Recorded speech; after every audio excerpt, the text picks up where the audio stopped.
Olá, seja bem-vindo, seja bem-vinda a esta nossa conversa. Hoje, olha, temos um ponto de partida um tanto singular. É verdade. Não vamos mergulhar num artigo recém-publicado ou num estudo complexo, sabe? Mas sim algo mais fragmentado. Uhum. Vamos analisar a embalagem digital, digamos assim, de uma obra lá na HatTrust Digital Library. Especificamente, a gente está olhando para a página do livro The Power of Purpose, de um certo William George Jordan. É um exercício bem interessante, de fato. Porque a nossa matéria-prima hoje é pouca, né? É o título, o nome do autor e uns elementos de navegação. Aqueles links. Isso, aqueles links que normalmente a gente nem nota numa página da web. O desafio é o que esses pedacinhos de informação podem dizer pra gente. Exatamente. A nossa missão aqui é, investigar o que dá para inferir. Não sobre o conteúdo do livro em si, porque, né, com o que a gente tem, isso continua um mistério. Com certeza. Mas sim sobre como uma obra com um título tão potente é apresentada e acessada hoje em dia na era digital. E que título, hein? O Poder do Propósito. Forte, né? Muito. Essas palavras carregam uma promessa, um peso, sabe? Desperta a curiosidade na hora. Ok, então vamos tentar desvendar o que essa embalagem nos conta. Começando pelo mais óbvio, então, o título, O Poder do Propósito. De cara, já evoca algo grande, essencial, né? Sem dúvida. Poderia ser o quê? Um tratado filosófico, um guia de autoajuda, talvez um ensaio sobre psicologia existencial. A busca por propósito é um motor humano tão básico Fundamental. que o tema tem um apelo, universal, atemporal, eu diria. Concordo totalmente. Propósito é uma daquelas palavras-chave da condição humana, né? E o interessante é que, mesmo sem saber nada sobre o William George Jordan, Pois é. quem foi, quando escreveu, qual era o contexto dele, né? Informações que não estão nas nossas fontes. Mesmo assim, o título por si só já cria uma conexão. Sim. Ele promete tocar numa questão que mexe com a gente. E essa falta de contexto sobre o autor é um lembrete importante, né? O mesmo título, O Poder do Propósito, podia ter significados, abordagens bem diferentes dependendo da época. Século XIX, início do XX, hoje. Exatamente. Sem esse contexto, a nossa interpretação do título fica meio flutuando, né? Mas a força da palavra propósito, essa permanece. Isso. E essa força do título nos leva aonde a gente achou isso. A HatTrust Digital Library. Acho que vale a pena dar uma contextualizada rápida. Boa ideia. O que é exatamente a HatTrust? Então, a HatTrust é um esforço, colaborativo gigantesco. Envolve bibliotecas de pesquisa do mundo todo, sabe? E o objetivo é preservar digitalmente e dar acesso a milhões mesmo, de livros, periódicos, outros materiais. Uau! É um dos maiores arquivos digitais do planeta. Ou seja, só o fato de The Power of Purpose estar lá já indica alguma coisa, né? Sim. Que houve um esforço para digitalizar, para preservar essa obra, para torná-la acessível, para além de uma biblioteca física. Mesmo que as fontes não tragam o texto, a presença lá na HatTrust já sugere um certo reconhecimento do valor da obra. Exatamente. E isso conecta com um termo que aparecia na página original, segundo as fontes, full view, vista completa. Ah, sim. Embora a gente não tenha o texto aqui, essa indicação de full view na plataforma HatTrust geralmente quer dizer o quê? Que a obra está em domínio público ou que os direitos para visualização completa foram liberados. Entendi. Isso reforça a ideia do acesso. A plataforma não está só catalogando, ela está potencialmente oferecendo a obra inteira para leitura online. É um detalhe técnico, mas fala muito sobre a missão de democratizar o conhecimento dessas bibliotecas digitais. Entendi. Então, além do título promissor, temos essa chancela de uma grande biblioteca digital e a indicação de que o acesso ao conteúdo completo é, ou pelo menos foi, a intenção ali. Mas, já que não temos o conteúdo, vamos ao que temos. Os links de navegação. Aqui é onde a análise da tal embalagem digital fica realmente interessante, eu acho.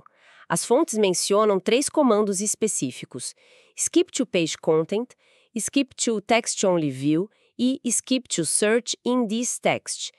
O que esses comandos que são tão comuns hoje em dia, né? O que eles nos dizem sobre nossa relação com a informação online? Esses links são como pequenas janelas para os nossos hábitos digitais. Eles não estão ali à toa, sabe? Refletem necessidades, padrões de uso, até pressupostos sobre como a gente interage com o conteúdo na web. Vamos pegar um por um. Vamos lá. Primeiro, skip to page content, pular para o conteúdo da página. Esse é um clássico de acessibilidade e usabilidade. Certo. Ele permite que a pessoa ignore menus, cabeçalhos, banners, tudo aquilo que está em volta e vá direto ao que é considerado o principal, o conteúdo mesmo. Faz todo sentido. A gente vive correndo, buscando eficiência, queremos o filé mignon da informação e rápido. Exato. Mas essa busca pela eficiência, essa impaciência, será que ela não acaba treinando a gente a preferir sempre o atalho? Mesmo quando o contexto em volta do conteúdo principal podia ser importante? Será que a gente não perde umas nuances ao pular direto para o miolo? É uma ótima provocação. Essa ferramenta que nasceu da necessidade de não perder tempo com navegação repetitiva, né? Sim. Ela pode sim acabar incentivando um certo tipo de impaciência com qualquer coisa que não seja o conteúdo final. Reflete uma cultura que valoriza a velocidade, às vezes até demais, em detrimento de uma exploração mais calma. Em segundo lugar, a gente tem o Skip to Text Only View, pular para a visualização somente de texto. Esse é fundamental por algumas razões diferentes. Ok. A principal é acessibilidade, para pessoas que usam leitores de tela, sabe? Aqueles softwares que leem a página em voz alta. Uma versão só de texto é muito mais fácil de navegar. Ah, claro. Elimina a complexidade visual, da formatação, das imagens, dos scripts, tudo isso. Entendo a importância para acessibilidade, é crucial mesmo, mas imagino que não seja só para isso, né? Não, não é só para isso. Tem também uma questão de preferência e foco. Tem gente que simplesmente prefere ler texto sem distração visual, sem a formatação rica. É verdade. Talvez até para economizar dados no celular ou porque acha a leitura mais confortável assim. É uma opção que reconhece que as pessoas têm necessidades e contextos de acesso diferentes. Isso. Mostra uma preocupação da plataforma em atender a públicos diversos, o que é sem dúvida muito bom. Demonstra que o acesso à informação não é uma via de mão única. E isso já diz algo sobre a própria HatTrust e o ambiente digital em geral, né? Existe um reconhecimento, ou pelo menos uma tentativa, de que os usuários são diversos, têm necessidades diferentes, não é mais só jogar informação lá, mas como disponibilizar. Perfeitamente colocado. E por último temos o Skip to Search in this text, pular para pesquisar neste texto. Ah, esse. Esse talvez seja o link que mais simboliza a transformação da leitura na era digital. Ele pega uma obra que pode ser um livro pensado para ser lido de forma linear, sequencial. Do começo ao fim. Isso. E a converte numa base de dados que você pode consultar. A ideia não é mais embarcar na jornada que o autor propôs do início ao fim, mas sim extrair pedaços específicos de informação, rapidamente. É a lógica do Google aplicada dentro de um livro. Em vez de ler o capítulo para entender o contexto, você busca a palavra-chave que te interessa naquele momento. Isso muda radicalmente a interação com o texto, né? Completamente. O livro físico quase que impõe uma cadência, um fluxo. A busca interna fragmenta essa experiência. Exatamente. E se a gente conecta isso ao quadro geral da digitalização do conhecimento, a gente percebe algo bem profundo. A interface de acesso, os links, os menus, a forma como o texto é apresentado, ela não é um invólucro neutro. De jeito nenhum. Ela ativamente molda como nós interagimos com a obra e potencialmente como a gente a compreende. A ferramenta de busca é incrivelmente poderosa para pesquisa, para achar um dado específico, rápido. Ninguém nega. Claro. Mas será que ela incentiva o mesmo tipo de imersão, de compreensão que uma leitura contínua proporcionaria? Fica a dúvida, né? Aquela sua analogia do restaurante foi ótima. É como se, em vez de pedir o prato completo, a gente pudesse pedir só uma colherada do molho. Isso. Um pedacinho da carne, outro da guarnição, tudo separado.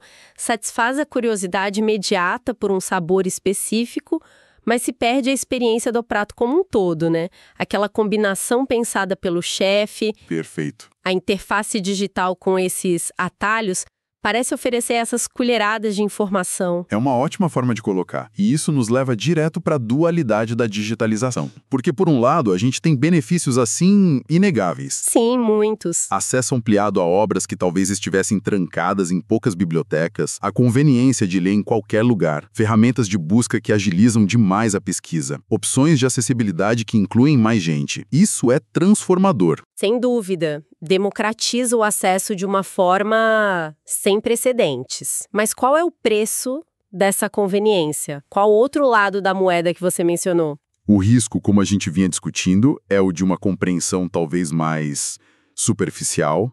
Ou fragmentada. Quando a gente lida com um tema como o poder do propósito, que sugere profundidade, reflexão, talvez uma construção de argumento cuidadosa. Que não cabe numa busca rápida. Exato. A interação baseada só em busca por palavra-chave ou leitura de trechos isolados pode nos fazer perder o fio da meada, a nuance, a jornada intelectual que o autor estava propondo ali. A facilidade em picar a informação pode desencorajar a gente a mastigá-la por completo, sabe? É a tensão entre acesso amplo e acesso profundo. As ferramentas digitais dão um acesso incrivelmente amplo, mas talvez exijam mais disciplina da nossa parte para garantir a profundidade, para resistir à tentação do clique rápido, da leitura superficial. Exatamente. E isso levanta uma questão importante sobre o papel da curadoria digital e do design de interface. Curadoria digital? Como assim? Quer dizer, as escolhas feitas por quem organiza e apresenta essa informação online. Quais funcionalidades oferecer, como organizar os links, o design visual da página, tudo isso pode, mesmo que sutilmente e sem intenção, direcionar nossa atenção e influenciar nossa interpretação ou o valor que a gente atribui àquela obra. Entendi. A forma como algo é apresentado nunca é totalmente neutra. Ela sempre carrega uma sugestão de como interagir. É como a diagramação de um jornal impresso, né? Que usa manchete, foto, posição na página para indicar a importância de cada notícia. Perfeito. No digital, os links, os botões, a estrutura da página fazem esse papel de curadoria, de guia ou de possível viés, talvez. Exatamente isso. A curadoria digital é a seleção, organização e apresentação do conteúdo no ambiente online. E ela tem um impacto significativo em como a gente descobre e consome informação. No caso da HatTrust, o foco parece ser muito na preservação e no acesso fiel ao original, por isso o Full View. Certo. Mas as ferramentas de navegação padrão da web, como esses links Skip To, acabam impondo uma lógica de interação que é própria do meio digital, não necessariamente da obra original. Então, o que tudo isso significa? Para onde essa nossa análise desses fragmentos digitais nos levou? A gente começou com um título poderoso, O Poder do Propósito, um autor, William George Jordan, sobre quem a gente continua sabendo pouco pelas fontes. Mas em vez de só lamentar a falta de conteúdo, a gente focou na embalagem. A presença na HatTrust, a promessa do Full View e, principalmente, aqueles links de navegação. E essa análise da moldura permitiu refletir sobre temas bem concretos e atuais. Exato. A gente conversou sobre a busca humana por propósito, sim, mas principalmente sobre como acessamos e interagimos com ideias potencialmente profundas na era digital. Falamos de eficiência versus profundidade. Isso. Da importância crucial da acessibilidade, da tensão entre leitura linear e não linear, e do papel que a interface e a curadoria digital têm em moldar tudo isso. São discussões relevantes para qualquer pessoa que consome informação online hoje. Ou seja, mesmo sem abrir o livro do Jordan, a capa digital dele já contou uma história interessante. Uma história sobre o nosso tempo e os nossos hábitos de leitura e aprendizado. É fascinante como até os elementos mais banais de uma página da web podem carregar tanto significado quando a gente para observar. E essa observação atenta é fundamental. Talvez a reflexão final seja justamente sobre isso. A importância de manter a curiosidade e a disposição para ir além da interface, dos metadados, dos atalhos. Sim. Papel incrível de preservação e acesso. Isso é indiscutível. Mas o verdadeiro encontro com o poder do propósito ou com qualquer ideia complexa exige que a gente atravesse a porta da interface e, Sente para ler a obra, para dialogar com o autor através do texto completo. É um lembrete muito valioso. A tecnologia nos oferece portas e janelas incríveis para o conhecimento, mas atravessá-las e explorar o que tem lá dentro ainda depende da nossa intenção, do nosso próprio propósito ao buscar aquela informação. Precisamente. A interface facilita o acesso, mas ela não substitui o engajamento intelectual, a leitura atenta que obras significativas demandam. Excelente. Isso tudo me deixa com um pensamento final, sabe?